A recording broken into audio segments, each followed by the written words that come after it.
ஆமென். மீண்டும் ஒரு விசையாக வார்த்தையை வாசிக்கலாம். மத்தேயுவின் சுவிசேஷம் 6ஆம் அதிகாரம் 26வது வசனத்தை வாசிக்கலாமா? ஆகாயத்து பட்சிகளை கவனித்து பாருங்கள். ம் அவைகள் விதைக்கிறதும் இல்லை, அறுக்கிறதும் இல்லை, களஞ்சியங்களில் சேர்த்து வைக்கிறதும் இல்லை. ம் அவைகளையும் உங்கள் பரமபிதா பிழைப்பூட்டுகிறார். ம் அவைகளை பார்க்கிலும் நீங்கள் விசேஷித்தவர்கள் அல்லவா? ஸ்தோத்திரம்.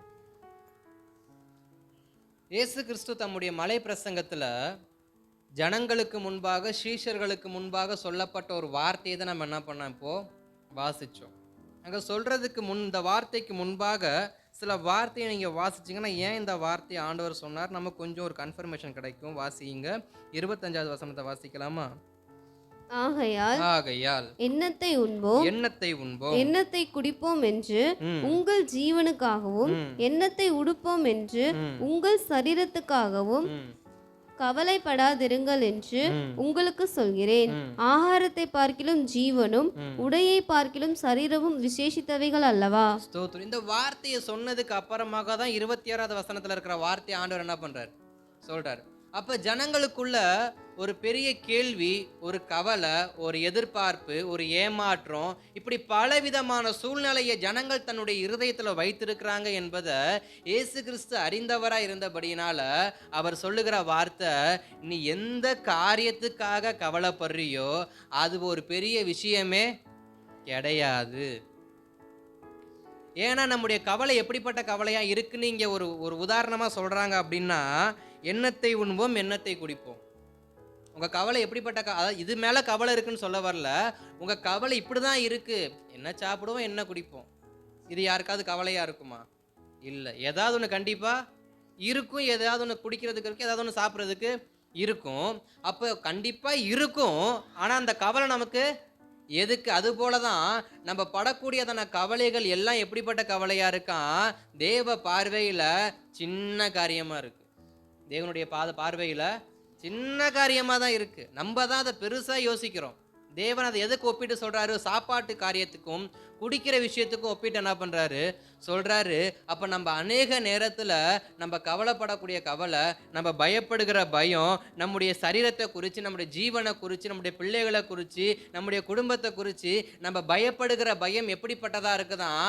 அது தேவையில்லாத ஒரு பயமா இருக்கு. காரணம் என்னன்னா, நம்ம ஜெபிக்கிறவங்களா இருக்கிறோம், ஆனா எதுக்காக பயப்படணும்? நம்ம உபவாசிக்கிறவங்களா இருக்கிறோம், அப்புறம் எதுக்காக பயப்படணும்? நம்ம தேவனை சார்ந்து வாழக்கூடிய ஜனங்களா இருக்கிறோம், அப்புறம் எதுக்காக பயப்படணும்? எல்லாமே தேவ சமூகத்தை சார்ந்து இருக்கிறோம், தேவனை நம்பி இருக்கிறோம், ஆராதிக்கிறோம், பாடுறோம், வசனத்தை வாசிக்கிறோம், ஆலயத்துக்கு புறப்பட்டு வரோம். தேவனுக்கு எவ்வளவுக்கு எவ்வளவு உண்மையா இருக்கணுமோ, பக்தி வைராக்கியமத்தை பாராட்ட முடியுமோ, எவ்வளவுக்கு எவ்வளவு பரிசுத்த ஜீவியத்தை காத்துக்கொள்ள முடியுமோ, இப்படி அத்தனை காரியத்திலையும் நம்ம தேவனுக்கு ஏதாவது ஒன்று செய்து கொண்டு இருக்கும் பொழுது நம்ம எதுக்காக பயப்படணும்? உலகத்து மனுஷனே தேவனுக்கு பயப்படுறது இல்ல. உலக மனுஷங்க தேவனுக்கு பயப்படுறது இல்ல.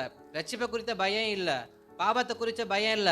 ஆனா எல்லாம் இருந்தும் நம்ம மறுபடியும் பயப்படுறோம்னா இது என்ன பயம்? என்ன மாதிரியான பயம்? அதான் வேதம் சொல்லுகிறது, ஆகாயத்து பட்சிகளை கவனித்து பாருங்க. அது விதைக்குதா, அதை அறுக்குதா, இல்லை களஞ்சியத்துல சேர்த்து வைக்குதா, அது பாட்டுக்கு சந்தோஷமா இருக்கு. அடுத்த வசனத்தை வாசிங்க.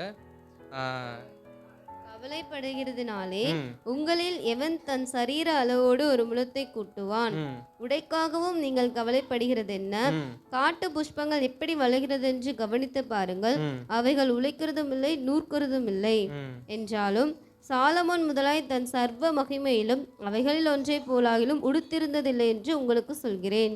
அற்ப விசுவாசிகளே, அற்ப விசுவாசிகளே, ம், இன்றைக்கு இருந்து நாளைக்கு அடுப்பிலே போடப்படும் காட்டு புல்லுக்கு தேவன் இவ்விதமாக உடுத்துவித்தால் ம். உங்களுக்கு உடுத்துவிப்பது அதிக நிச்சயம் அல்லவா? ஸ்தோத்திரம். இங்க இன்னொரு வார்த்தையை சேர்த்து சொல்றாரு. புல்ல என்ன பண்ணுங்க பாருங்க. புல்ல பாருங்க, காலையில மலர்ந்து சீக்கிரத்துல வாடி அடுப்புல போட்டு எரிய போகிற புல்லே கவலைப்படாம இருக்கு. அந்த புல்லு காஞ்சி போனா எங்க தான் போகும்?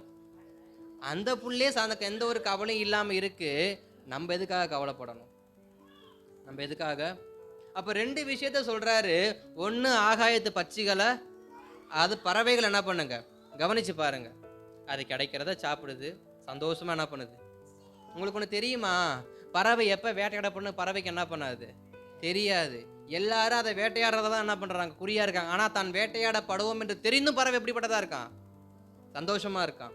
தனக்கு ஆகாரம் சேர்த்து வைக்கப்படாம இருந்தும் பறவை எப்படிப்பட்டதா இருக்கான், சந்தோஷமா இருக்கான். தனக்கு ஒரு நல்ல பாதுகாப்பு இல்லாம இருந்தும் பறவை எப்படிப்பட்டதா இருக்கான், வானத்துல அழகா பறந்து விரிந்து தன்னுடைய வாழ்க்கையை சந்தோஷமா என்ன பண்ணுது, கழித்து கொண்டிருக்கு.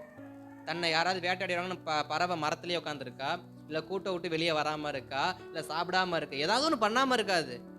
வேட்டையாடப்படுவோன்னு தெரிஞ்சும் துப்பாக்கியால் அம்புகளால் இல்லை வலைகள் விரிச்சோ தான் அகப்பட்டு போவோம் என்று தெரிந்தும் அது அந்த வானத்தில் எப்படி பறக்குது, அழகா சந்தோஷமா எல்லோருடைய கண்களுக்கு முன்பாக தெரியும்படி அதை என்ன பண்ணுது, பறக்குது. அப்போ வார்த்தை அழகா சொல்லப்படுகிறது, அதுங்களை பாருங்கப்பா, அதுங்க சந்தோஷமா இருக்கு. ஆனா என்னால் சிருஷ்டிக்கப்பட்ட என் ஜனங்கள் என்ன பண்றது இல்லை, சந்தோஷமா இருக்கிறது இல்லை. உங்களுக்கு நான் உதாரணத்துக்கு இன்னொரு வார்த்தையை நான் சொல்றேன். ஆதியாகமத்தின் புஸ்தகத்துல 1ஆம் அதிகாரத்துல 11வது வசனத்தையும் 21வது வசனத்தையும் மாத்திரம் வாசிங்க. ஆதியாகமத்தின் புஸ்தகம் 1ஆம் அதிகாரம் 11வது வசனம் 21வது வசனம். அப்பொழுது தேவன் பூமியானது புல்லையும் விதையை பிறப்பிக்கும் பூண்டுகளையும் பூமியின் மேல் தங்களில் தங்கள் விதையுடைய கனிகளை தங்கள் தங்கள் ஜாதியின்படியே கொடுக்கும் கனி விருட்சங்களை முளைப்பிக்க கடவது என்றார். அது அப்படியே ஆயிற்று. 21. தேவன் மகா மச்சங்களையும் ஜலத்தில் தங்கள் தங்கள் ஜாதியின்படியே திரளாய் ஜனிப்பிக்கப்பட்ட சகலவித நீர்வாழும் ஜந்துக்களையும் சிறகுள்ள ஜாதி ஜாதியான சகலவித பட்சிகளையும் சிருஷ்டித்தார். தேவன் அது நல்லது என்று கண்டார். இங்கே 2 வசனத்தை நான் உங்களுக்கு சொன்னேன். 2 வசனத்தையும் பாருங்க. தேவன் அதை எப்படி சிருஷ்டித்திருக்கிறாரு, தம்முடைய வார்த்தையினால், தம்முடைய வார்த்தையினால் சிருஷ்டித்தார். 9-10 வசனங்களையும் 19-20 வசனத்தை நீங்க வாசிப்பீங்கன்னா அந்த காரியங்கள் இருக்கும். தேவன் உண்டாக கடவது என்றார், அது அப்படியே உண்டாயிற்று, அது நல்லது என்று கண்டார். ஆனா மனுஷனை எப்படி உருவாக்குனாரு, தம்முடைய கையினால அவனுக்கு ஒரு உருவத்தை கொடுத்து தம்முடைய சுவாசத்தை, தேவ சுவாசத்தை நமக்கு கொடுத்து அவர் நம்மள மனுஷனை என்ன பண்ணாரு, கொஞ்சம் யோசிச்சு பாருங்க. வார்த்தையால் உண்டாக்கப்பட்டதுக்கே அத்தனை பாதுகாப்பு இருக்கும் என்றால், சொந்த கையினால உருவாக்கி தான் சுவாசிக்கிற சுவாசத்தை நமக்கு கொடுத்து நம்மை நடத்துகிற நம்முடைய தேவன் நம்ம எவ்வளவாய் பாதுகாப்பார். அல்லேலூயா. வெறும் வார்த்தையால் உண்டாக்கப்பட்டு மறைய போகிற சாக போகிற அவைகளுக்கே தேவன் அத்தனை பாதுகாப்பை கொடுத்து அவைகளை போஷிக்க வல்லமை உள்ளவராய் இருப்பார் என்றால், அவைகளை பார்க்கிலும் விசேஷித்தவர்களாய் இருக்கிற நம்மை அவர் எவ்வளவாய் பாதுகாப்பார், எவ்வளவாய் நடத்துவார், எவ்வளவாய் கனப்படுத்துவார். ஆனால் அநேக நேரத்துல நமக்கு என்ன வருது, என் தேவன் என்னை கைவிட்டார், என் தேவன் என்னை மறந்தார், என் தேவன் என்னை தூக்கி எறிந்து விட்டார், என் தேவன் என் ஜெபத்துக்கு பதில் கொடுப்பதில்லை, என் தேவனுடைய ஸ்தோத்திரம் குறைவுகளை அவர் நினைப்பதில்லை, என்னுடையதான அக்கிரமங்களை மாத்திரம் அவர் நினைத்து கொண்டிருக்கிறார்னு சொல்லி நம்ம நினைச்சுக்கிட்டு இருக்கிறோம். இன்னொரு வார்த்தையை சேர்த்து சொல்றேன். இதற்கு முன்பாக ஆதியாகமத்தின் புஸ்தகத்திலேயாவது சுவாசத்தை தான் கொடுத்தாரு, மத்தேயுவின் சுவிசேஷத்துல ரத்தத்தையே கொடுத்திருக்கிறார்னா நம்மை எவ்வளவாய் நேசித்திருப்பார், நம்ம எவ்வளவாய் பாதுகாக்க அவர் நினைத்திருப்பார் என்றால், அவைகளுக்கு கிடைக்காத ஸ்லாக்கியம் நமக்கு இருக்கு.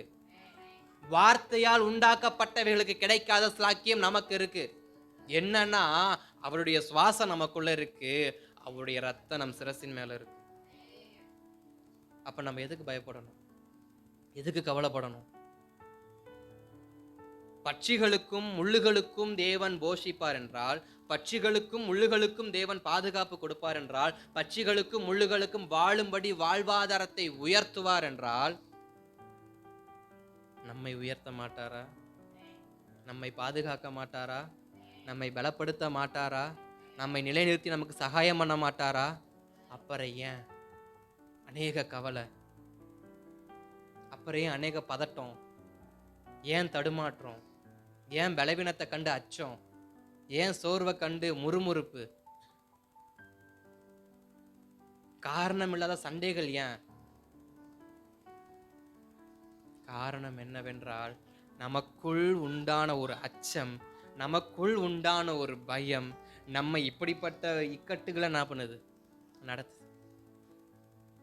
ஆனா தேவன் இவை எல்லாம் ஆண்டு கொள்ளும்படி சிருஷ்டித்த மனுஷனுக்கு சகலத்தையும் கொடுத்துருக்கிறாரு. மனுஷன் பயப்படுறான். அது பாதுகாப்பே இல்லாத பட்சிகள் தைரியமா இருக்கு, பட்சிகள் சந்தோஷமா இருக்கு, மிருக ஜீவன்கள் சந்தோஷமா இருக்கு, கடல்வாழ் உயிரினங்கள் சந்தோஷமா இருக்கு. இவ்வளவு ஏங்க, புழு பூச்சி கூட சந்தோஷமா இருக்கு. எப்ப சாகணும் கொசுக்கு தெரியுமா?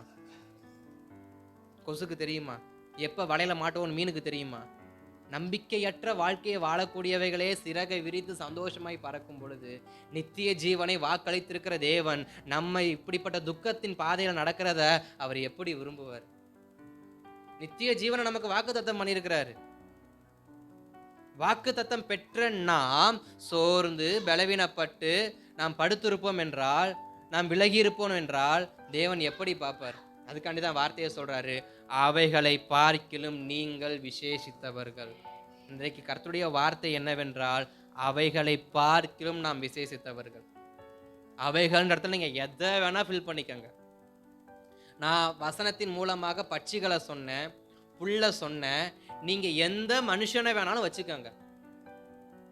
உங்க கண்களுக்கு முன்பாக உயர்த்தப்பட்டிருக்கிற ஒரு மனுஷனை கூட நீங்க வச்சுக்கோங்க, ஒரு அதிகாரியை வச்சுக்கோங்க, யார வேணாலும் வச்சுக்கோங்க.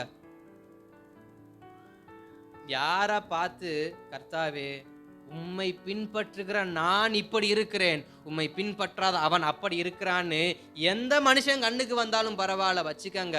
ஒரு வார்த்தையை சொல்றேன், அவனை பார்க்கிலும் நாம் விசேஷித்தவர்கள். அவர்களை பார்க்கிலும் நாம் விசேஷித்தவர்கள். காரணம் என்றால் நமக்குள் ஜீவ சுவாசம் இருக்கு, நம்மில் தேவ ரத்தம் இருக்கு, நமக்கு வாக்களிக்கப்பட்ட நித்திய ஜீவன் இருக்கு.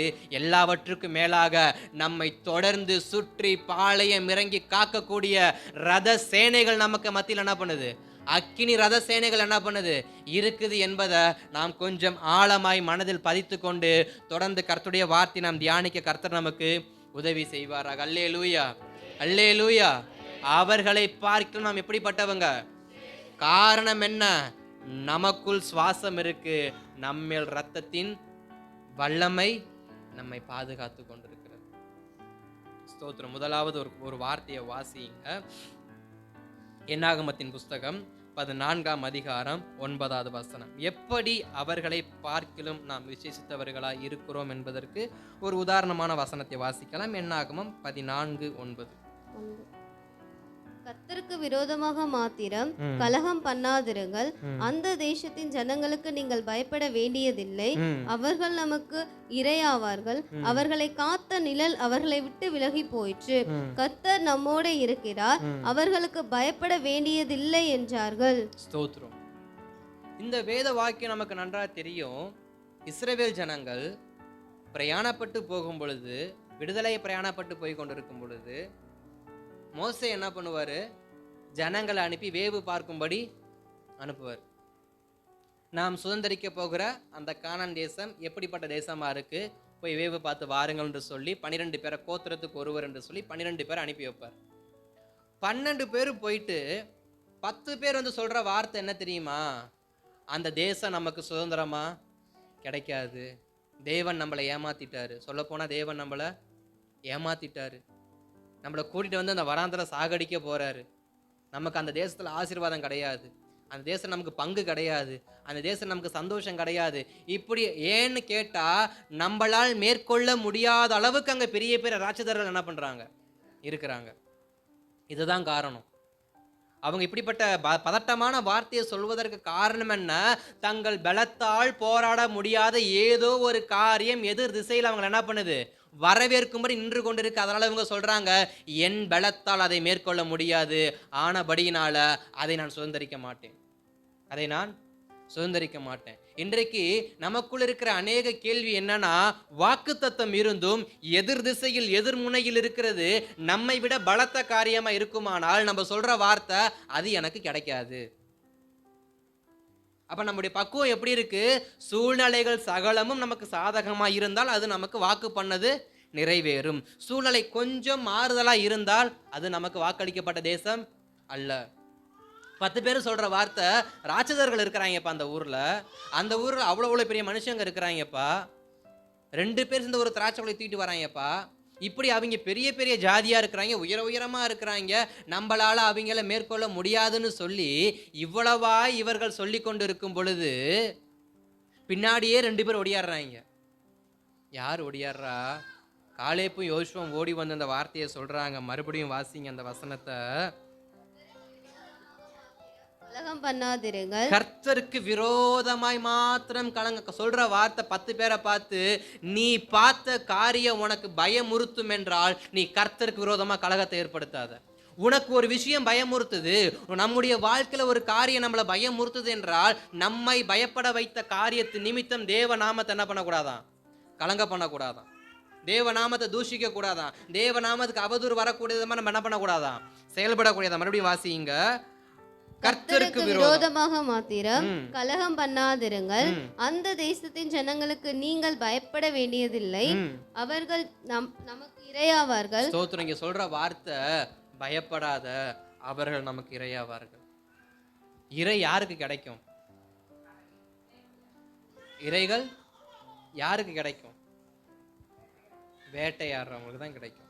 எவன் ஒருவன் இறங்கி வேட்டையாடுறானோ அவனுக்கு அந்த இறை கிடைக்கும். புரியுதா? வேடன் தன் வில்லையும் அம்பையும் வைத்து வீட்டுக்குள்ள உக்காந்துருந்தா இறை என்ன பண்ணாது? இறங்கி காட்டுக்குள்ள போய் இழுத்து அடிச்சாதான் இறை என்ன பண்ணும்? இப்ப இங்க சொல்ற வார்த்தை பயப்படாத, அது நமக்கு இரையாகும்.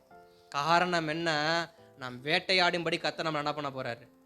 நமக்கு ஒரு பலத்த வேட்டையை உள்ள வச்சிருக்கிறாரு. நமக்கு ஒரு பலத்த காரியத்தை கர்த்தர் என்ன பண்றாரு? உள்ள வச்சிருக்காரு. நீ இறங்கி அடிப்பன்னு சொன்னா, நீ இறங்கி போராடுவன்னு சொன்னா, நீ இறங்கி நிப்பன்னு சொன்னா, அதை உனக்கு கர்த்தர் எப்படி கொடுப்பாரு? இறையாய் கொடுப்பாரு. வாசிங்க தொடர்ந்து. அவர்களை காத்த நிழல் அவர்களை விட்டு விலகி போயிற்று, கர்த்தர் நம்மோட இருக்கிறார், அவர்களுக்கு பயப்பட வேண்டியதில்லை என்றார்கள். ஸ்தோத்திரம். இங்க அழகா வார்த்தையை சொல்லி முடிக்கிறாங்க. என்ன சொல்றாங்க? எல்லாத்துக்கும் மேல அவர்களை இதுவரைக்கும் காப்பாற்றி வந்த நிழல் அவர்களை விட்டு விலகிற்று, நம்மை காக்கிற நிழலோ நம்மோடு கூட என்ன பண்ணுது? இதுவரைக்கும் வருகிறது. அப்ப இவங்களுக்கு ஒரு விசுவாசம் எப்படிப்பட்ட விசுவாசமா இருக்கு? அவங்க பயந்தாங்க.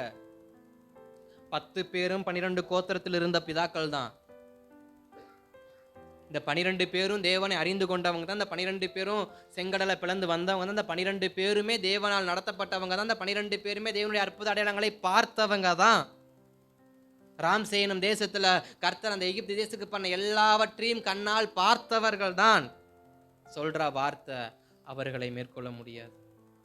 அவர்களை காரணம் என்ன? நம்மை விட அவர்கள் பலமா இருக்கிறாங்க, நம்மை விட தோற்றத்துல பலமா இருக்கிறாங்க, நம்மளை விட பொருளாதாரத்துல பலமா இருக்கிறாங்க, நம்மளை விட மற்ற மற்ற மற்ற காரியத்துல பலமா இருக்கிறாங்க. நம்மளால அவங்களை என்ன பண்ண முடியாது? மேற்கொள்ள முடியாது. ரட்சிப்புக்கு நேராக நடத்த முடியாது. சுவிசேஷத்தை சொல்ல முடியாது. அவங்க இயேசுவை அறிந்து கொள்வதற்கு நான் பாத்திரவானா இருக்க மாட்டேன்னு சொல்லி நமக்கு நாமே சொல்லிக் கொள்கிற வார்த்தை தான் இது எல்லாமே. ஆனா கர்த்தருடைய வார்த்தை வருது, நீ இறங்கி போ. நீ என்ன பண்ணு? இறங்கி போ. உனக்கான இறை அங்கே காத்துக்கிட்டு இருக்கு. அதை உனக்கு இறையாதான் கர்த்தர் வச்சிருக்கிறார். இன்றைக்கு கர்த்தர் நமக்கு அநேக மனுஷங்களை இறையாதான் வச்சிருக்கிறார்.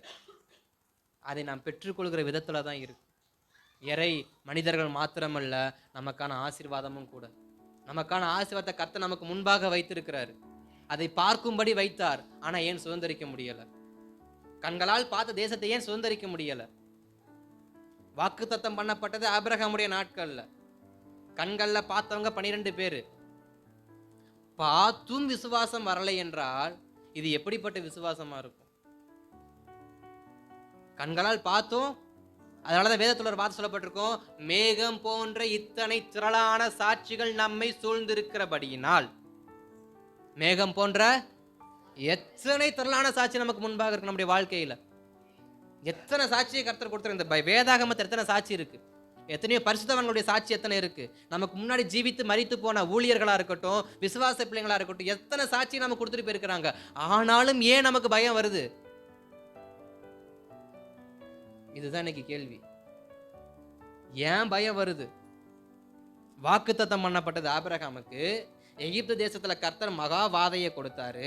வாதையை கொடுத்தும் செங்கடலை பிளந்தும் கர்த்தர் நடத்தின பாதைகளை பார்த்திருந்தும் ஏன் வேவு பார்க்க போன தேசத்தை பார்த்து பயம் வருது? ஆசை வர வேண்டிய இடத்துல ஏன் பயம் வருது? சந்தோஷம் வர வேண்டிய இடத்துல ஏன் பயம் வருது? சுதந்திரிக்க போக வேண்டிய தேசத்தை பார்த்து ஏன் பயம் வருது? காரணம் நம் வார்த்தையை என்ன பண்றது இல்லை. அநேக நேரத்துல பிடிக்கிறது இல்லை. மனுஷங்களை தான் என்ன பண்றோம், சூழ்நிலையை தான் என்ன பண்றோம், காரணங்களை தான் என்ன பண்றோம். நம்ம காரணத்தையும் சூழ்நிலையையும் மனுஷங்களையும் நம்ம பார்த்து போய்கிட்டு இருப்போம்னு சொன்னா நமக்கு வைக்கப்பட்ட அந்த இறையை நம்ம என்ன பண்ண முடியாது, எடுக்கவே முடியாது. அப்ப இங்க சொல்றாங்க, எப்ப அவங்க போயிட்டாங்க, இனி அவங்களுக்கு நிழல் கிடையாது, அவங்களுக்கு பாதுகாப்பு கிடையாது, நமக்கு தான் நிழல் இருக்கு, நமக்கு தான் பாதுகாப்பு இருக்கு, இறங்கி போவோம்னாலும் யாரும் என்ன பண்ணல, போகல. அதனாலதான் கர்த்தர் மோசேகிட்ட சொன்னாரு, 40 நாள்ல நீ பிரயாணிக்க வேண்டியத 40 வருஷம் என்ன பண்ணுவ, பிரயாணிப்ப, போ வனாந்தரத்துக்கு. ஒரே இடத்துல 38 வருஷம் வச்சிருந்தாருங்க. ஒரே இடத்துக்குள்ள, ஒரே பாளையத்துக்குள்ள 38 வருஷம் வச்சிருந்தாரு. ஒரு இடத்துல இருந்து ஒரு இடத்துக்கு போக முடியல. 40 நாள் போக வேண்டியது, ஒரு பாளையத்துல இருந்து இன்னொரு பாளையத்துக்கு போறதுக்கு எத்தனை வருஷம் ஆச்சான்? 38 வருஷம் ஆச்சான். ஒரு பாளையத்துல இருந்து ஒரு பாளையத்துக்கு போறதுக்கு 38 வருஷம் ஆச்சு. உள்ள இருக்கு, நீங்க வாசிக்கிற உபாகம புஸ்தகத்துல இருக்குது, வாசிச்சிருப்பீங்கன்னு நினைக்கிறேன். அப்ப ஏன் கர்த்தர் இவ்வளவு தாமதம் பண்றாரு நம்முடைய வாழ்க்கையில? வெகு வெகு வெகு சீக்கிரமாய் வர வேண்டிய ஆசீர்வாதம் ஏன் வெகு தூரத்துக்கு போய்கிட்டு இருக்கு? காரணம் என்னன்னா, நாம் கர்த்தரின் வார்த்தையின் மேல் வைத்திருக்கிற விசுவாசத்தின் அளவு அவ்வளவுதான். காரணம், அவன் விசுவாசத்தின் அளவுக்கு ஏற்றபடிதான் கர்த்தர் என்ன பண்ணுவார், நடத்துவார். அதான் 2 வசனம் சொல்லப்பட்டிருக்கு. ஒன்று என்னன்னா, அவன் அளக்கிற அளவின்படி அவனுக்கு அளக்கப்படும். இரண்டாவது, ஒரு கிராமத்தை பார்த்து ஆண்டவர் சொன்ன வார்த்தை, அந்த கிராமத்தோட விசுவாசம் அவ்வளவுதான், அதனால அங்க அவர் அற்புத அடையாளங்களை செய்யவில்லை. அப்ப நம்முடைய வாழ்க்கையில அற்புத அடையாளம் நடக்கணும்னா என்ன வேணுமா? விசுவாசத்தின் அளவு அதிகமாகணுமா? காரணம் என்ன? அவர்களை பார்க்கிலும் நாம் விசேஷித்தவர்கள்.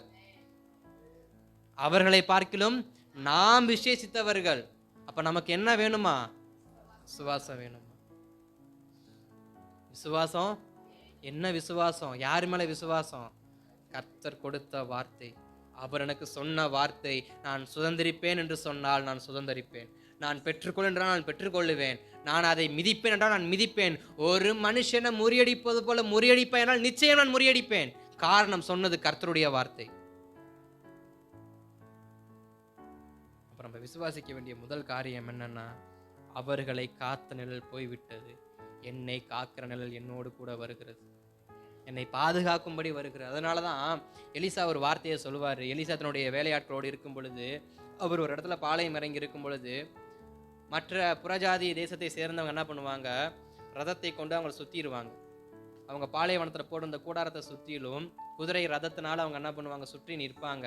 அப்போ எலிசாவுடைய வேலையாட்கள் என்ன பண்ண, வெளியில வந்து, எலிசாவே ஸ்தோத்திரம், நம்ம எல்லாரும் என்ன பண்ணிட்டாங்க, சுத்திட்டாங்க, இன்னைக்கு நம்ம அகப்பட்டுருவோம், இன்னைக்கு நம்ம மறித்துருவோம், இன்னைக்கு நம்முடைய நிலைமை முடிஞ்சிருச்சு அப்படின்னு சொல்லி உள்ள புலம்பிக்கிட்டு இருக்கும் பொழுது எலிசா சொல்ற ஒரு வார்த்தை, என் கூட இருக்கிற என்னுடைய வேலையாட்களே, உன் கண்ணை என்ன பண்ணு போய் பார். அதற்கு முன்பாக ஒரு செய்த ஒரு விஷயம் என்னன்னா, இவன் கண்கள் திறக்கும்படி அவர் ஜெபம் பண்ணினார்.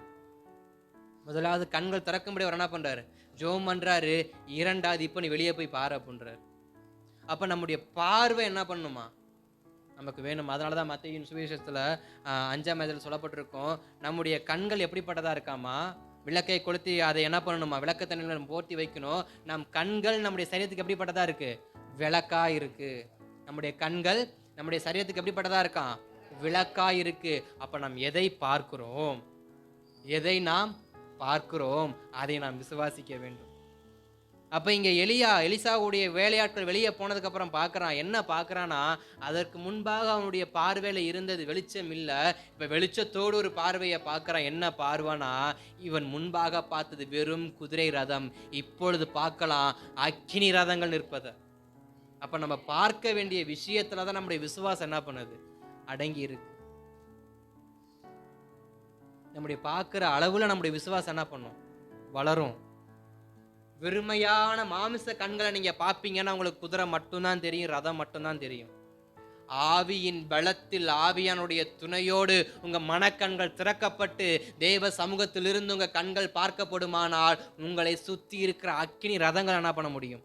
பார்க்க முடியும். இந்த காலேப்பும் யோசுவாவும் பார்த்தது, நிழல் விலகிற்று, நம்மை காக்கிற நிழல் நம்மோடு இருக்கிறது. நம்ம பார்க்க வேண்டியது எதை பார்க்கணும்?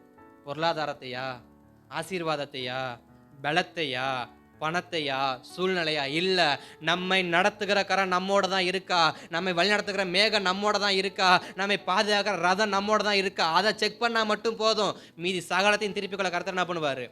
அதை தான் தாவீது பண்ணார். திடப்படுத்தினது எதற்காக? நான் போவேனா, நான் போவேனா, திருப்பி கொள்வேனா, வருவேனா, இதை மாத்திரம் தான் தாவீது உறுதிப்படுத்தினார். ஆனா இன்னைக்கு நம்ம உறுதிப்படுத்துற காரியம் என்ன தெரியுமா? பாசிபிளா? நடக்குமா? கிடைக்குமா? மக்கள் ஒத்து வருவாங்களா? இது வரைக்கும் எதை பார்க்குறோம்? மனுஷனை தான் பார்த்துக்கிட்டு இருக்கிறோம். இவன் வந்தா அது நடக்கும், இவன் கூட போனா அது கிடைக்கும். அப்ப நம்ம எதை தேவ சமுத்திரம் எதிர்பார்க்கிறோம்? மனுஷனோடு போய் 10 பேரும் பேசிக்கிறாங்க, இப்படி சொல்லலாமே, இல்லை நீ என்ன நினைக்கிற, அதை பெற்றுக்கொள்ள முடியுமா? வாய்ப்பே இல்லடா. அவனை கொல்ல முடியுமா? அவனை பாரு எப்படி மலமாடு மாதிரி இருக்க, அவனை கொல்ல முடியுமா? அவனை பாரு, கொஞ்சம் மனசை தொட்டு சொல்றா, உன் சைஸுக்கு அவனை பாடுறா. இப்படி மனுஷனோடு மனுஷன் பேசிக்கொண்டு இருக்கிற வரைக்கும் மனுஷனுடைய விசுவாசம் என்ன பண்ணாது? வளரவே வளராது. உதாரணம் அந்த 10 பேர். ஆவியின் கண்களில் பார்க்க வேண்டும் என்றார் நாம் தேவ சமூகத்துல நம்ம என்ன பண்ணணுமா? தேவன் சொன்ன வார்த்தையின்படியே நம்ம பார்க்கணுமா? தேவன் சொன்ன வார்த்தையின்படியே காலேப்பு யோசுவாவும் பார்த்தாங்க. அவங்க கண்களுக்கு, இந்த 10 பேர் கண்களுக்கு தெரியாத ஒரு விஷயம் இவங்க கண்களுக்கு தெரியுது. அவர்கள் நமக்கு இரையாவார்கள். காரணம், அவர்களை இதுவரைக்கும் பாதுகாத்த பாதுகாப்பு விலகிருச்சு. இப்போ நம்மேல் இருக்கிற பாதுகாப்பு அதிகமாயிருச்சு.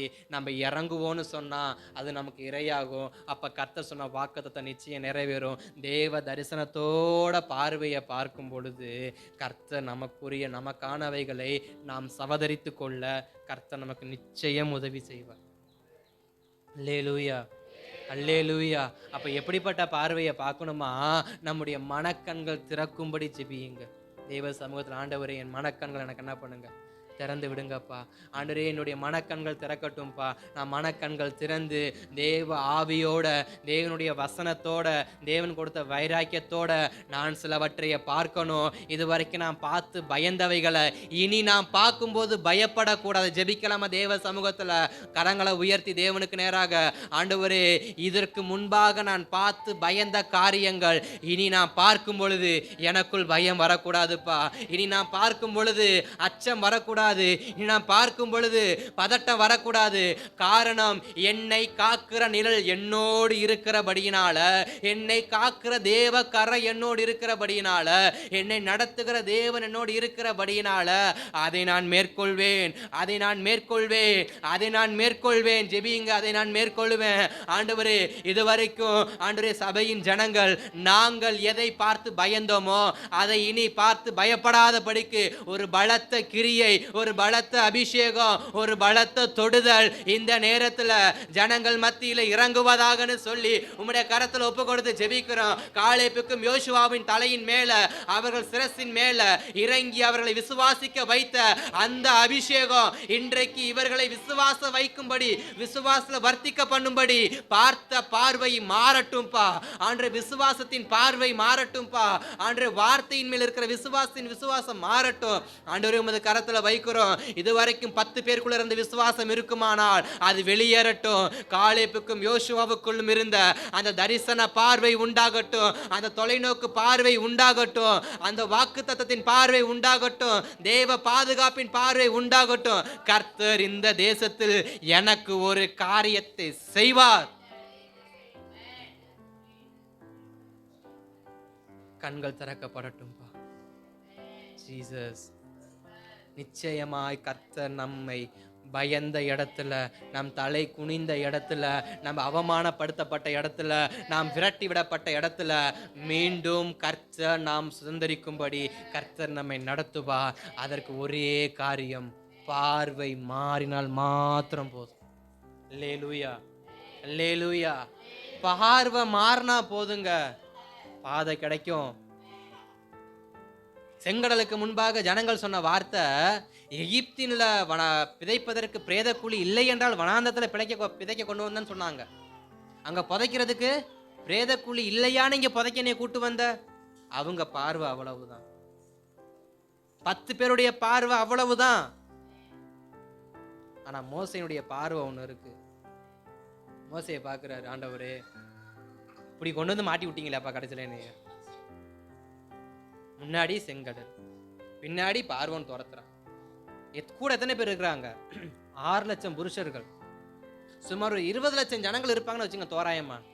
திருப்பி அடிக்க முடியுமா? முடியாதா? என்ன சொன்னாங்கன்னா, முடிஞ்சு, என் வாழ்க்கை முடிஞ்சு. பலன் இருந்தும் சொல்ற வார்த்தை என்னால முடியாது. பலன் இருந்தும் சொல்ற வார்த்தை என்னால முடியாது. பார்வை மாறும் என்றால் பாதைகள் கிடைக்கும். அப்ப மோசே ஒரு பார்வையை பார்க்கிறாரு. என்ன பார்வை பார்க்கிறாரு? இப்படி கொண்டு வந்து கோத்துட்டு வேடிக்கை பார்க்குறீங்களா ஆண்டவரே? பலன் இருந்து இவன் எதிர்த்து சண்டை போட மாட்டேங்கிறான், தைரியம் இருந்து இவன் எதிர்த்து சண்டை போட மாட்டேங்கிறான், அவனுக்குள் தேவனுடைய வல்லமை இருக்குன்னு தெரிஞ்சும் அவன் என்ன பண்ண மாட்டேங்கிறான், செயல்பட மாட்டேங்கிறான்னு சொல்லி மோசே வானத்தை நோக்கி பார்க்கும்போது ஒரு சத்தம் வருது, உன் கோலை என்ன பண்ணு, உயர்த்தி அடி பார்க்கலாம். இப்ப மோசேனுடைய பார்வை மாறினது நிமித்தம் 20 லட்சம் பேர் காக்கப்பட்டாங்க. ஒருவனுடைய பார்வை மாறும் பொழுது 20 லட்சம் ஜனங்கள் காப்பாற்றப்படும் என்றால், நம் குடும்பத்திற்காக நம்முடைய பார்வை மாறும் என்றால், நம் சபைக்காக நம் பார்வை மாறும் என்றால், நம் தேசத்துக்காக நம்முடைய பார்வை மாறும் என்றால் வழி திறக்கும், அனைவரும் காப்பாற்றப்படுவார்கள். ஏன்னா விரட்டி வர்றது பார்வோனாக்கும், விரட்டி வர்றது பார்வோனாக்கும். பெரிய சேனை, அடிமைத்தனப்படுத்தக்கூடிய சேனை ஒன்று புறப்பட்டு வந்துகிட்டு இருக்கு. நம்மை அடிமைப்படுத்தும்படி ஒரு பெரிய சேனை ஒன்று வந்து கொண்டிருக்கு. அதில் அடிமைப்பட்டு சிக்கி சின்ன பின்னமாய் ரத்தம் சிந்தி செத்து கிடப்பதும் தப்பி பிழைப்பதும் நம் பார்வையில தான் இருக்கு. இன்னைக்கு எத்தனையோ அடிமைத்தனம் தேசத்துல இருக்கு, எவ்வளவோ அடிமைத்தனம். சிறு பிள்ளைகள் இருந்து முதியவர் முதற்கொண்டு அடிமைத்தனத்துக்குள் சிக்கி இருக்கிறாங்க. காரணம் என்ன? பார்வை மாறாததுனால.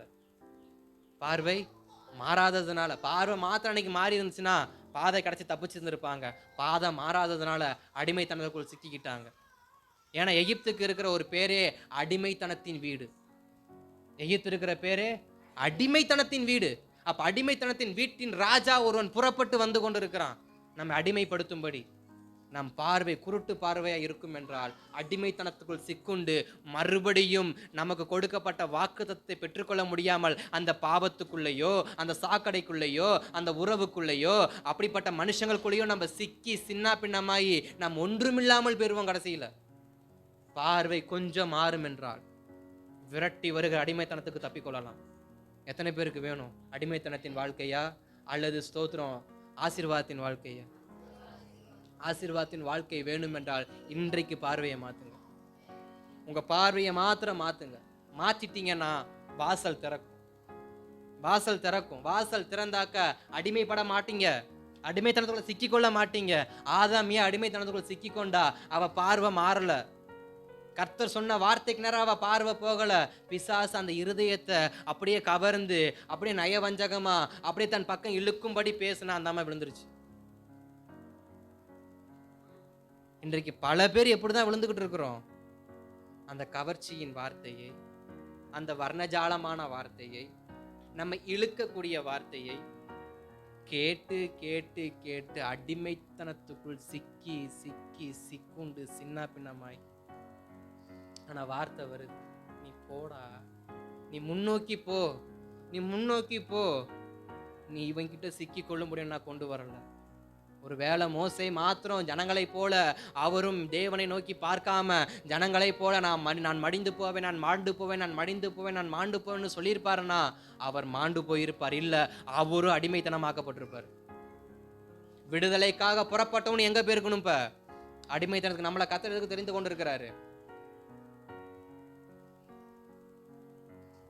நம்மை கர்த்தர் தெரிந்து கொண்டதின் நோக்கம் என்ன?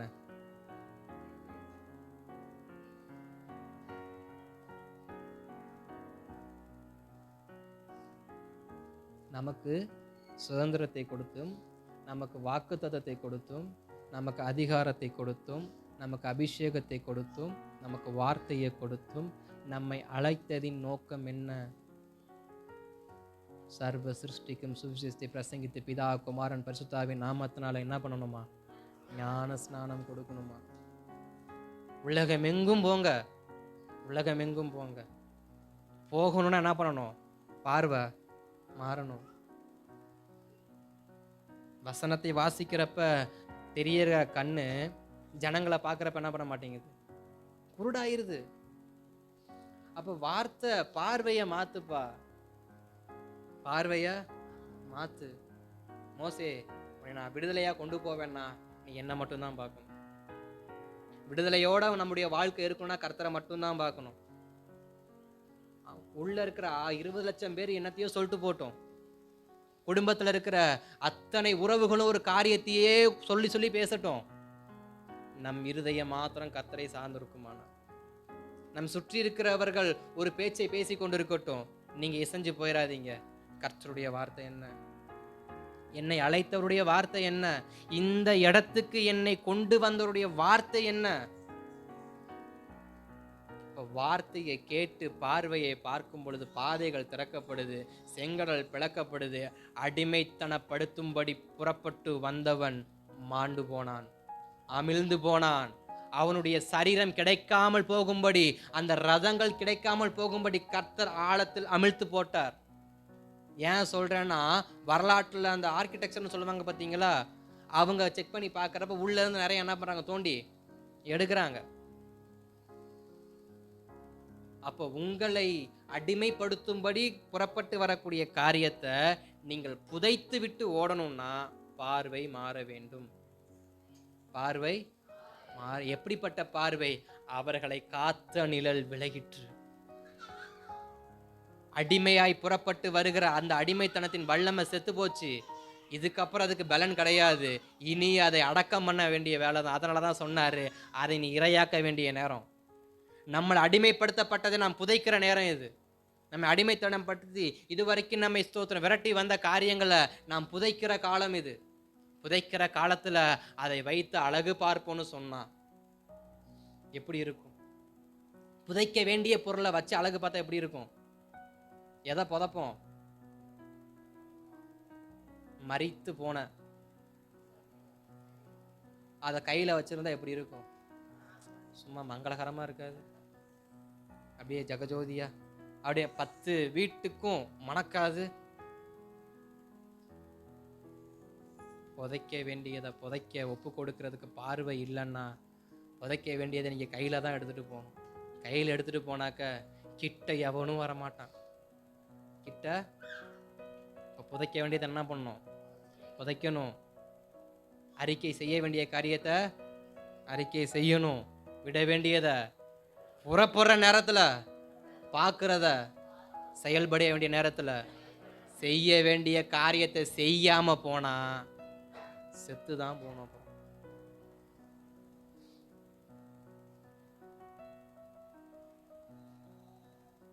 என்னடா இவர் இப்படிலாம் சொல்றாரு, என்ன பண்ணாதீங்க, என் மேல வருத்தப்படாதீங்க. வருத்தப்படாலே என் பேச்சு மாற போறதில்லை. அப்ப செய்ய வேண்டிய காரியத்தை செய்யவில்லை என்றால் நம்மை சாக ஒப்பு கொடுத்து விடுவார். 10 பேருக்கு அதான் நடந்துச்சு. என்ன சொன்னாரு? இந்த 2 பேரை தவிர இவங்க யாரும் அந்த தேசத்துக்கு என்ன பண்ண மாட்டாங்க, போய் சேர மாட்டாங்க. காரணம் என்ன? இவனை இங்க புதைச்சிட்டு தான் நான் என்ன பண்ணுவேன், கொண்டு போவேன். பார்வை மாறாதவனை கர்த்தரே புதைப்பார். பார்வை மாறாதவர்களை கர்த்தரே புதைப்பார். பார்வை மாறினவர்களை வைத்து கர்த்தர் சிலர் என்ன பண்ணுவார், புதைப்பார். நம்மை கொண்டு சிலர் புதைக்கப்படணுமா இல்லை நாம் புதைக்கப்படணுமா என்பது நம்முடைய பார்வையில் இருக்கிறது. அவர்களை காத்த நிழல் விலகிற்று. நம்மை காத்த நிழல் நம்மோடு இருக்கு, நம்மோடு இருக்கிறது. அல்லேலூயா. அதை தான் கர்த்தர் சொன்னார், அவர்களை பார்க்க நீ விசேஷித்தவன்பா. காரணம் தெரியுமா? உனக்காக நான் விடுதலையை கொடுத்துருக்கிறேன். உனக்காக நான் நிறைய காரியத்தை நான் செஞ்சிருக்கிறேன். ஆனா நீ என்ன பண்ற? செங்கடலை பார்த்து கவலைப்படுற. உன்னை அடிமைப்படுத்த வரக்கூடியதான பார்வோனை பார்த்து பயப்படுற. இல்ல இல்ல, நீ பயப்பட வேண்டியவன் கிடையாது. நீ தரிசனம் உள்ளவன், நீ தரிசனம் உள்ளவன். நீ புறப்பட்டு போக வேண்டியவன், பயப்பட வேண்டியவன் அல்ல. கவலைப்பட வேண்டியவன் அல்ல, வருத்தப்பட வேண்டியவர்கள் அல்ல. நம்மை அழைத்த நோக்கம் வருத்தப்படவும் கவலைப்படவும் உக்காந்து புலம்புறதுக்காக அல்ல, சுதந்தரிக்கும்படி. சுதந்தரிக்கும்படி. அல்லேலூயா. இப்போ முதல் காரியம், அவர்களை காத்த நிழல் விலகிற்று, நம்மை காத்த நிழல் நம்மோடு இருக்கு. காரணம், நம்மை சுதந்தரிக்க வைக்கும்படி, நம்மை சுதந்தரிக்க வைக்கும்படி. அல்லேலூயா. ஆமென், ஸ்தோத்திரம். இரண்டாவது ஒரு காரியத்தை நான் சொல்றேன், வாசிக்கலாம். அதே ஆதியாகமத்தின் புஸ்தகம் 17ஆம் அதிகாரத்தின் 7வது வசனத்தையும், சரி ஆமா 17 ஆதியாகமத்தின் புஸ்தகம் 17. அப்பொழுது ஆபிரகாம் முகங்குப்புற விழுந்து நகைத்து, 100 வயதானவனுக்கு பிள்ளை பிறக்குமோ, 90 வயதான சாரால் பிள்ளை பெறுவாளோ என்று தன் இருதயத்திலே சொல்லிக்கொண்டு 18-12. ஆகையால் சாரால் தன் உள்ளத்திலே நகைத்து, நான் கிழவியும் என் ஆண்டவன் முதிர்ந்த வயதுள்ளவருமான பின்பு எனக்கு இன்பம் உண்டாயிருக்குமோ என்றாள். ஸ்தோத்திரம். வேதம் சொல்லுகிறது, அவர்களை பார்க்கலும் நீங்க எப்படிப்பட்டவங்க? விசேஷித்தவங்க. அவர்களை பார்க்கலும் விசேஷித்தவங்க. இந்த விசேஷித்தவங்க சொன்ன வார்த்தையை தான் நம்ம என்ன பண்ணோம், இப்ப வாசிச்சோம். ஆதியாகமம் 12:1 அவர் என்ன சொன்னாரு? நீ வா, நான் உன்னை பெரிய ஜாதியா ஆக்குறேன், நீ எங்கெல்லாம் போறியோ அங்கெல்லாம் உனக்கு நான் என்ன பண்றேன், சுதந்திரமா தரேன். உன் பிள்ளைங்க வானத்து நட்சத்திரம் போல கடற்கரை மணலை போல என்ன பண்ணும், பழுகி பெரியரும் கர்த்தருடைய வாக்குத்தத்தம் இருக்கு.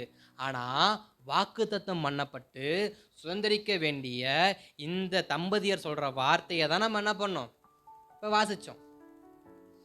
தாத்தா என்ன சொல்றாரு? அவரும் சிரிக்கிறாரு. பாட்டி என்ன பண்றாங்க? சிரிக்கிறாங்க. எதை கேட்டு தெரியுமா சிரிக்கிறாங்க? வாக்கு தத்தத்தை கேட்டு, தேவ வார்த்தையை கேட்டு என்ன பண்றாங்க. ஆனா இவங்களுக்குடைய அழைப்பு என்ன? விசேஷித்தவர்கள். இவருக்கான அழைப்பு என்ன? ஏன்னா தேராகுடைய குடும்பத்தில் அத்தனை பேர் இருக்கிறப்ப ஏன் கர்த்தர் ஆபிரகாமை தெரிந்து கொண்டாரு? ஒரு விசேஷித்தமான பாத்திரம். அந்த குடும்பத்திலே விசேஷித்தமான பாத்திரமாக கர்த்தர் ஆபிரகாமை பார்க்கிறாரு. அந்த பாத்திரம் இங்க சிரிச்சுக்கிட்டு இருக்க உட்காந்து. நம்மளை கர்த்தர் தெரிந்து எடுத்திருக்கிறாரு. நம் குடும்பத்தில் எத்தனையோ பேர் இருக்க, நம் வசிக்கிற பட்டணங்கள் எத்தனையோ பேர் இருக்க, நம்முடைய எத்தனையோ பேருக்கு மத்தியில கர்த்தர் நம்மை அழைத்து கொண்டு வந்து அவருடைய பிரசனத்துக்குள் வைத்திருக்கும் பொழுது, நம்மில் சிலருடைய எண்ணங்கள் கர்த்தருடைய வார்த்தை வரும் பொழுது எப்படிப்பட்டதா இருக்கலாம்? இந்த தாத்தா பாட்டியை போலதான் சிரிச்சுட்டு உட்காந்துட்டு இருக்கிறோம். எனக்கு அது நடக்கும். அட போய. இன்னும் சொல்றேன்னு, ஜெபத்துல உபவாச ஜெபத்துல உட்கார்ந்திருந்து வார்த்தையை பெற்றுக்கொண்டவங்க கூட வார்த்தை என்ன பண்றது இன்னைக்கு விசுவாசிக்கிறதுல சிரிப்பு தான் வருது வார்த்தையை கேட்டவங்களுக்கு. கோச்சுக்கலான ஒரு வார்த்தையை நான் சொல்லட்டுமா? மனசை காயப்படுத்தும்.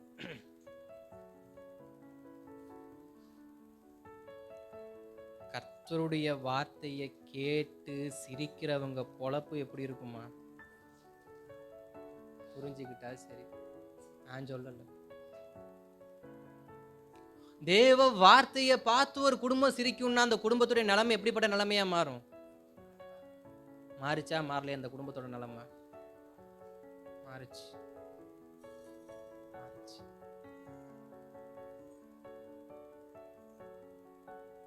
அப்ப நம்ம தேவ சமூகத்துல கர்த்தர் நமக்கு ஒரு வார்த்தையை கொடுப்பாருன்னு சொன்னா, நமக்கு ஒரு வாக்குத்தத்தத்தை கர்த்தர் கொடுப்பாருன்னு சொன்னா, அதை முதலாவது என்ன பண்ணணுமா?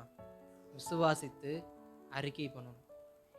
விசுவாசித்து அறிக்கை பண்ணணும். இவங்க வார்த்தையை கிட்ட என்ன பண்றாங்க? சிரிக்கிறாங்க. 1 சாமுவேல் புஸ்தகத்துல 16ஆம் அதிகாரத்துல தாவீதை சாமுவேல் அபிஷேகம் பண்ணும் பொழுது சகோதரர் என்ன பண்ணியிருப்பாங்க? சிரிச்சிருப்பாங்க. நான் இராணுவத்தில் இருக்கிறேன், நான் இப்படிப்பட்டவனா இருக்கிறேன், என்னால முடியாதத இந்த பொடி பையன் செய்ய போறானா? சிரிச்சிருப்பாங்க.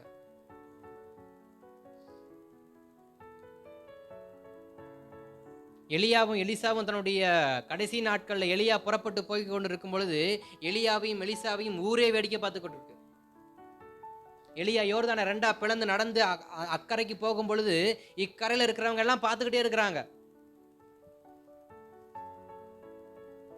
எலியா ரதத்துல எடுத்துக்கொண்டப்பட்டதுக்கு அப்புறமா எலிசாவை பார்த்து நிறைய பேர் என்ன பண்ணாங்க? சிரிச்சாங்க. இவன் எப்படி திரும்பி வருவான்?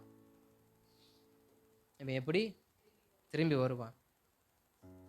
அதே போல மோசையும் தம்முடைய கர்த்தருடைய வார்த்தையை கேட்டுட்டு இஸ்ரவேல் ஜனங்களை மீட்டுக் கொள்ளும்படிக்கு எகிப்துக்கு நேராக புறப்பட்டு போகும்பொழுது எகிப்து ஜனங்கள் இப்படிதான் பண்ணவன மோசை முன்னக்கூட்டி என்ன பண்ணிட்டாரு? நான் போனா அவன் நக்கல் நையாண்டி பண்ணுவான், நான் போகல. அப்ப அங்க போய் சொன்னப்ப நீனே பயந்து ஓடினாலு இவன் நம்மளை காப்பாற்ற கேட்டுங்கப்பா சிரிச்சிருப்பாங்களா இல்லையா? அப்ப நகைப்பு என்பது கர்த்தருடைய வார்த்தையை பெற்றுக்கொண்டவர்களுக்கும் வருகிறது, கர்த்தருடைய வார்த்தையை உடையவனை பார்த்து மற்றவங்களுக்கு என்ன பண்ணுது? இங்க ரெண்டையும் நம்ம என்ன பண்ண போறோம்?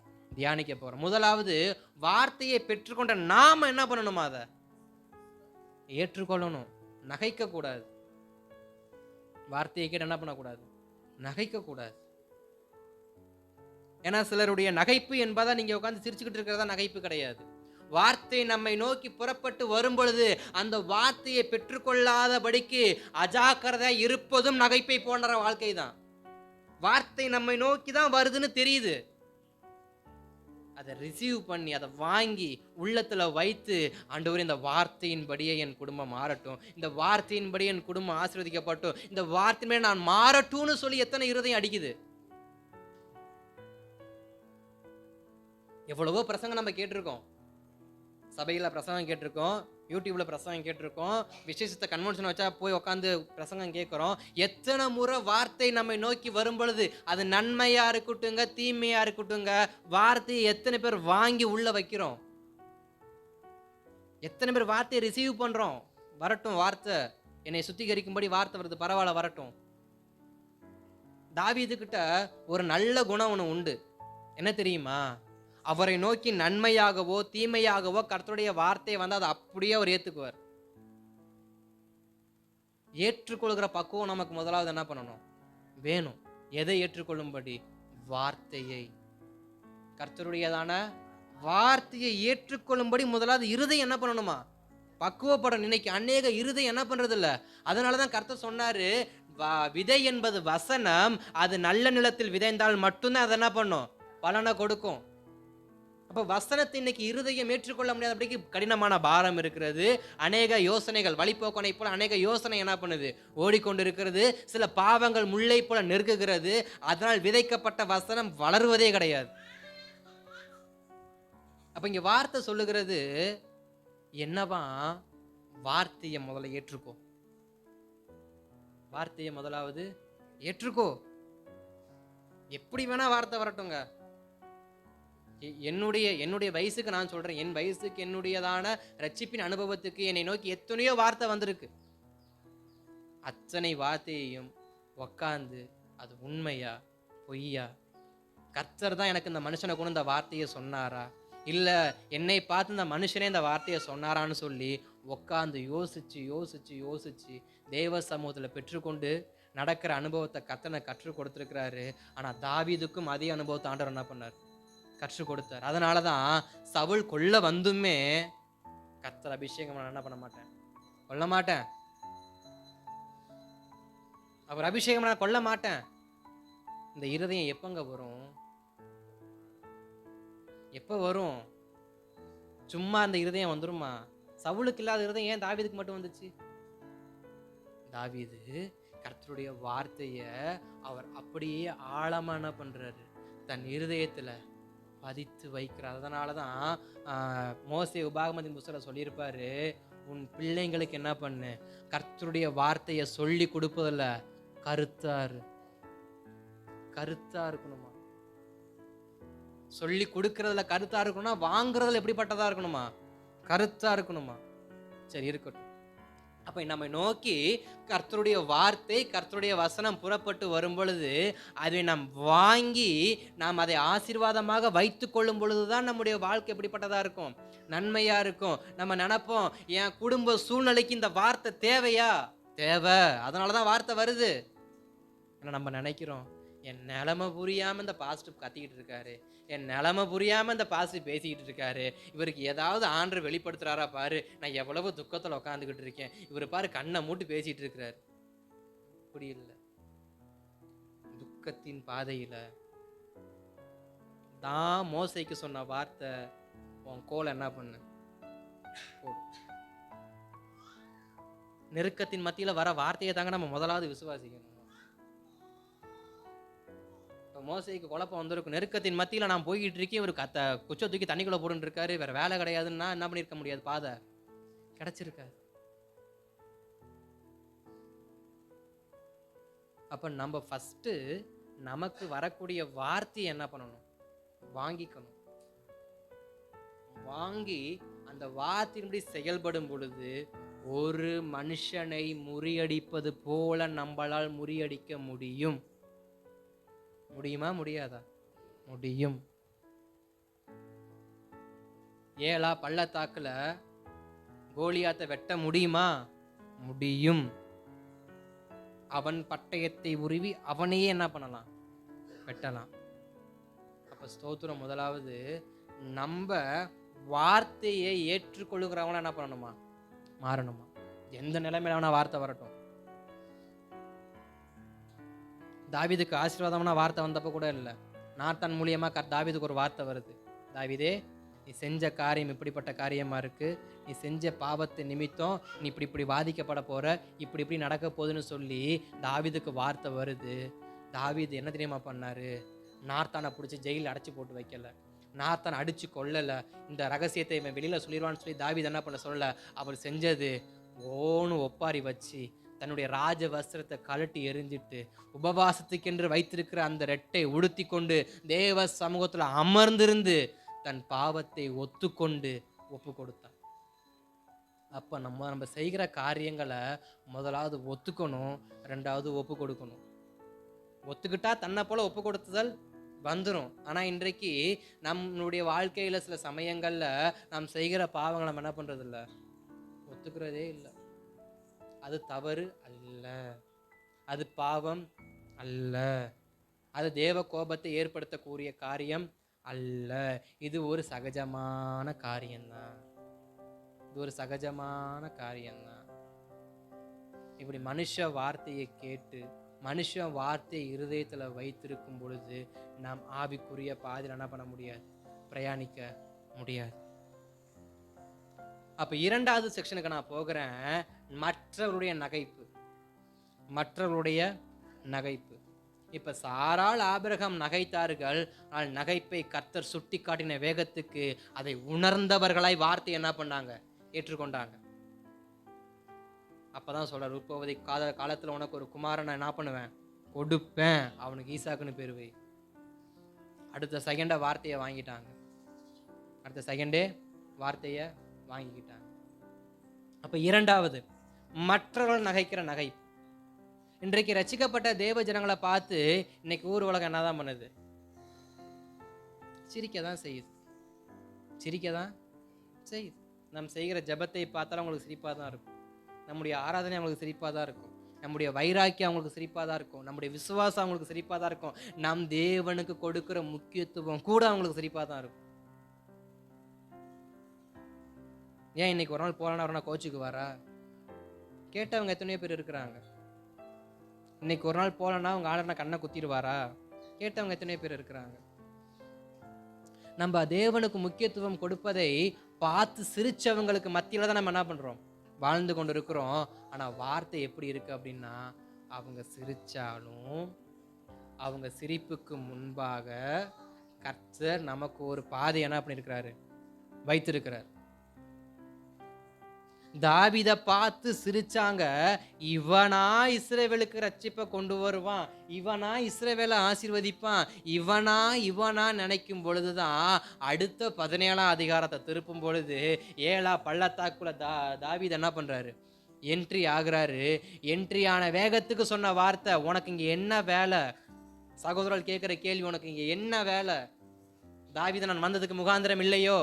அதெல்லாம் ஒண்ணு கிடையாது, கிளம்பி வீட்டுக்கு போ, நான் வந்ததுக்கு ஒரு முகாந்திரம் இருக்கு, நான் வந்ததுக்கு ஒரு முகாந்திரம் இருக்குன்னு சொல்லிட்டு நகைக்கிறவர்கள் முன்பாக, சிரித்தவர்களுக்கு முன்பாக கோலியாத்துக்கு நேராக தாவீது நின்று அதை முறிய அடித்து வெற்றியை கொடுத்தவன்.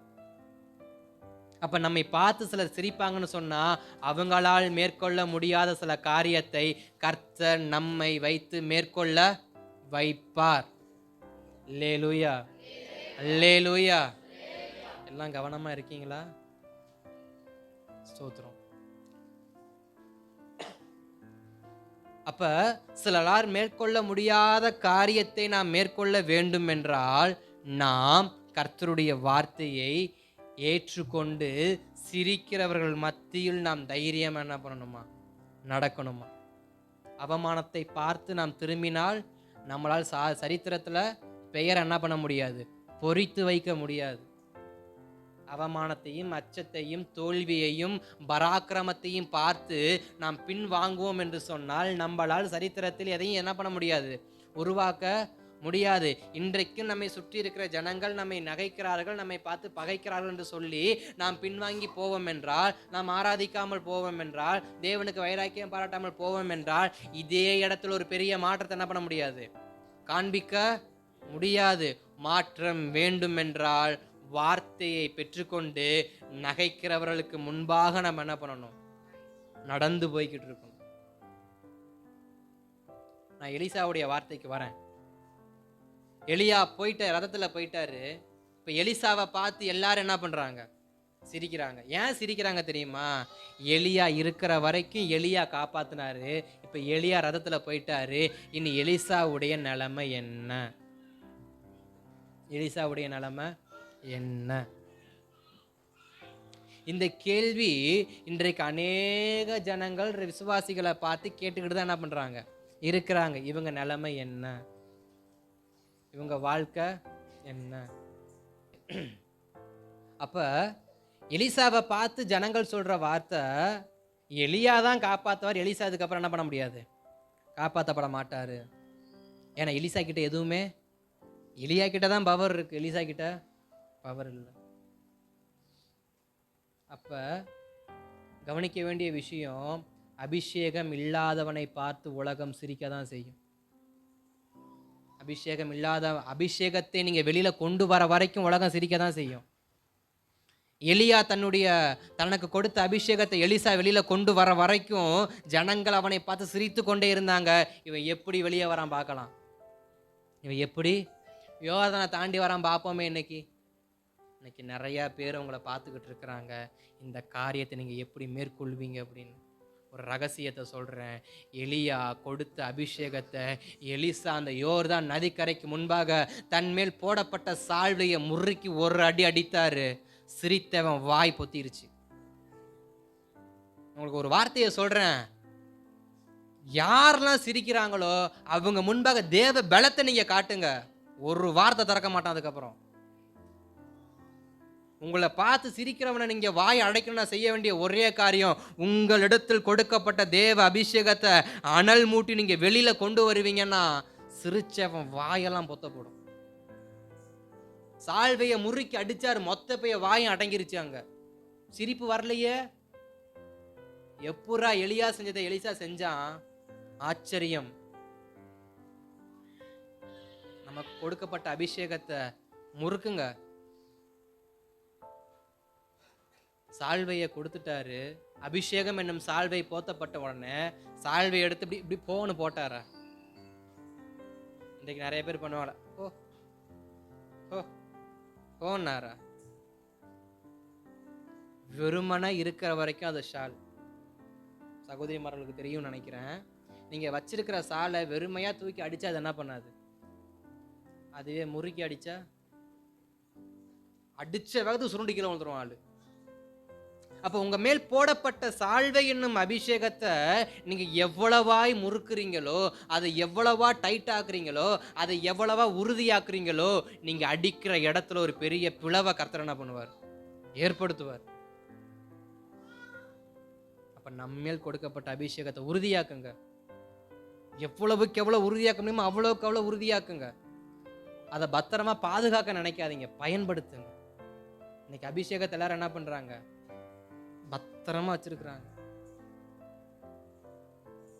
நான் கேட்கிறேன், இப்படி ஒரு வார்த்தை எனக்கு வருது, இருக்கட்டும். எலியாவுடைய சால்வை எலிசா மேல போத்தப்பட்டுச்சு. அதே மாதிரி இன்றைக்கு ஒரு மிகப்பெரிய ஒரு ஊழியக்காரர், தேவனால் தேசங்களுக்கு பிரயோஜனப்படுத்தப்பட்ட ஒரு ஊழியக்காருடைய ஒரு ஒரு ஒரு அபிஷேகம், ஒரு பொருள் நிமித்தமாய் நம்ம மேலே எலியாவுக்கு கிடைச்ச மாதிரி, எலிசாவுக்கு கிடைச்ச மாதிரி நமக்கு கிடைச்சிருக்கும்னா அதை நம்ம என்ன பண்ணியிருப்போம்? அந்த சால்வை என்ன பண்ணியிருப்போம்? அந்த பொருளை என்ன பண்ணியிருப்போம்? நல்லா துவைச்சி கம்ஃபர்ட்டில் 4 முறை ஊற வச்சு அதை அயன் பண்ணி அழுங்காமல் குழுங்காமல் பொத்துனாப்பில் கொண்டு போய் என்ன பண்ணியிருப்போம்? பீரோல வச்சுரு. அதுக்காக கொடுத்தாரு. எதுக்கு கொடுத்தாரு சால்வையை? யோர்தானை அடிக்கும்படி. இன்னைக்கு நமக்கு கொடுக்கப்பட்ட சில அபிஷேகத்தை அயன் பண்ணி கசங்கிராத, அப்படியே இருன்னு கொண்டு போய் எங்க வச்சிருக்கிறோம்? சேஃபா வச்சிருக்கிறோம்.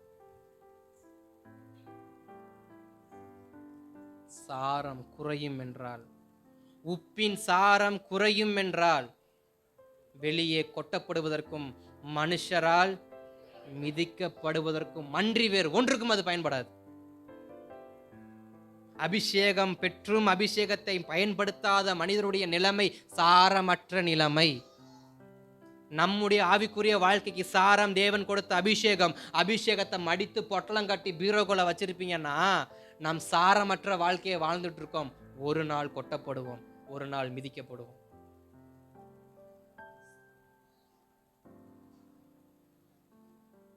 அப்ப எத்தனை பேர் அபிஷேகத்தை பயன்படுத்துறீங்க? எத்தனை பேர் தேவன் கொடுத்த கிருபையை பயன்படுத்துறீங்க? அதை எத்தனை பேர் முறுக்குறீங்க? பழைய ஏற்பாட்டில் எலிசா முறுக்கி அடிச்சார். புதிய ஏற்பாட்டில் பவுலே சொல்றாரு, தீமோத்தேயுவே அனல் மூட்டு, நீ பெற்றுக்கொண்ட தேவ வரத்தை அனல் மூட்டு.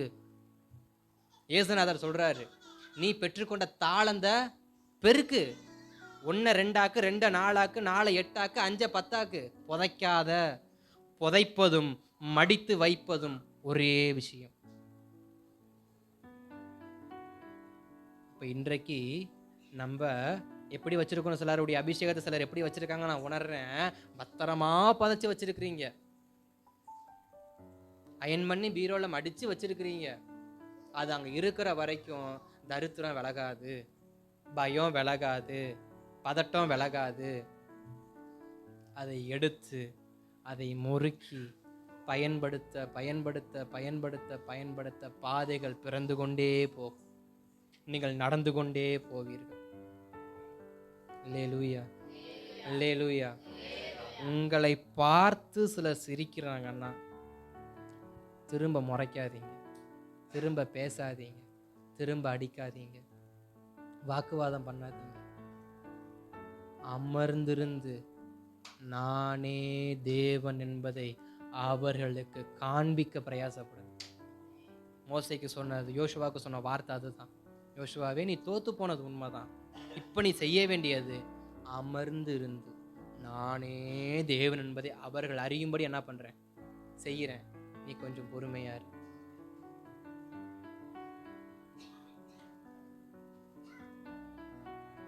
அபிஷேகத்தை மாத்திரம் நீங்கள் உறுதியாக்குவீங்கன்னா, நாம உறுதியாக்குவோம் என்றால் ஸ்தோத்திரம், நமக்கு முன்பாக இருக்கக்கூடிய தடையும் சரி, நம்மை பார்த்து சிரித்தவர்களும் சரி, நகைத்தவர்களும் சரி, நம்மை பார்த்து எத்தனை எத்தனை எத்தனை காரியம் சொல்லியிருந்தாலும் சரி, வாயை பொத்த வைப்பதற்கு ஒரே வழி அபிஷேகத்தை பயன்படுத்தினால் மாத்திரம் போதும். சிலர் புலம்பிட்டு இருக்கீங்கன்னு நினைக்கிறேன். இந்த வாயை மாத்திரம் என்ன பண்ண முடிய மாட்டேங்குது. என் வாய இல்லை, சிலருடைய வாய, சிலருடைய வாய. எப்ப பாரு எனக்கு விரோதமா, எப்ப பாரு என் பிள்ளைங்களுக்கு விரோதமா பேசுறாங்களா? நீங்க மடிச்சு கட்டி கிளம்பிடாதீங்க. ஆடா பார்த்துக்கலாம். ஒரே ஒரு காரியம், ஆண்டவரே, அவர்களுக்கு முன்பாக என் பிள்ளைகள் மேல் தேவ அபிஷேகம் வெளிப்படட்டும்பா. அவருக்கு முன்பாக என் மேல் இருக்கிற அபிஷேகம் வெளிப்படட்டும்பா.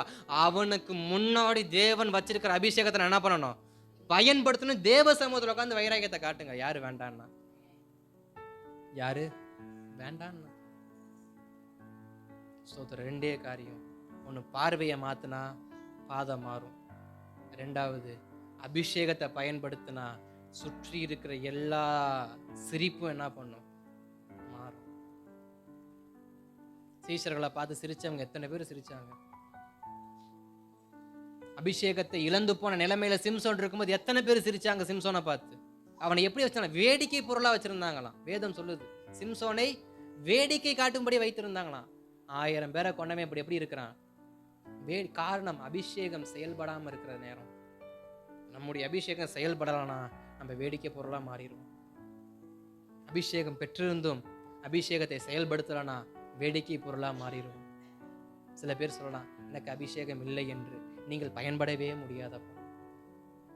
அபிஷேகம் இல்லை என்றால் பயன்பட முடியாது. காரணம் என்ன? எலியா கூட எலிசா இருந்திருந்தாலும் அபிஷேகம் பெரும் வரைக்கும் எலிசாவை ஆண்டவர் பயன்படுத்தல. எலியாவை தான் பயன்படுத்திட்டு இருந்தாரு. எப்பொழுது எலிசாக்கு அபிஷேகம் கிடைச்சா அப்புறம் தான் எலிசா வெளியே வந்தாரு. நீங்க வெளியில வரணும், அபிஷேகத்தான் உங்களை வெளியில கொண்டு வரும். நீங்க செயல்பட விரும்புறீங்களா? நீங்க தேவனுக்காக பயன்பட விரும்புறீங்களா? ஒரே காரியம், அபிஷேகத்தை மாத்திரம் பிடிச்சுக்கங்க. அபிஷேகம் இல்லாம வல்லமையா செயல்பட 12 பேர் இருந்துமே ஏசுநாத நாட்டில் 12 பேரும் பேயை விரட்டினது உண்மைதான், வியாதியை சுகமாக்குனது உண்மைதான். ஆனா அவங்களால பயன்படுத்த முடியல. அவங்களால பயன்பட முடியல. காரணம் என்ன தெரியுமா? பெந்தகோஸ்தே நாட்கள்ல மேல் வீட்டு அறையில் அபிஷேகத்தை பெற்றுக்கொண்டதுக்கு அப்புறமா தான் 12 பேர் என்ன பண்ணாங்க? பயன்படுத்தப்பட்ட ஆரம்பித்தார்கள். அப்ப நாம பயன்படணும்னா அபிஷேகம் முக்கியம். நம்மை பார்த்து நகைக்கிறவர்களுக்கு முன்பாக நம்ம ஒரு ஆசீர்வாதமான வாழ்க்கையை வாழணும்னா அபிஷேகத்தை வெளியில கொண்டு வரணும். அபிஷேகத்தை வாங்கணும், அபிஷேகத்தை வெளியில கொண்டு வரணும். இந்த 2 காரியம்தான் நம்முடைய வாழ்க்கையில் இருக்கிற நகைப்பை மாற வைக்கும். ஜெபிக்கலாமா தேவ சமூகத்துல? முடிந்தவரை அப்படியே முழங்கால் படிக்கிட்டு, கர்த்தாவே ஸ்தோத்திரம், கேட்ட வார்த்தையின்படி அவர்களை பார்க்கிலும் நான் விசேஷித்தவன் பா. ஆண்டவரே, அவர்களை பார்க்கிலும் நான் விசேஷித்தவன் அப்பா. ஆண்டவரே, நான் விசேஷித்தவன், நான் விசேஷித்தவன், நான் விசேஷித்தவன் அப்பா.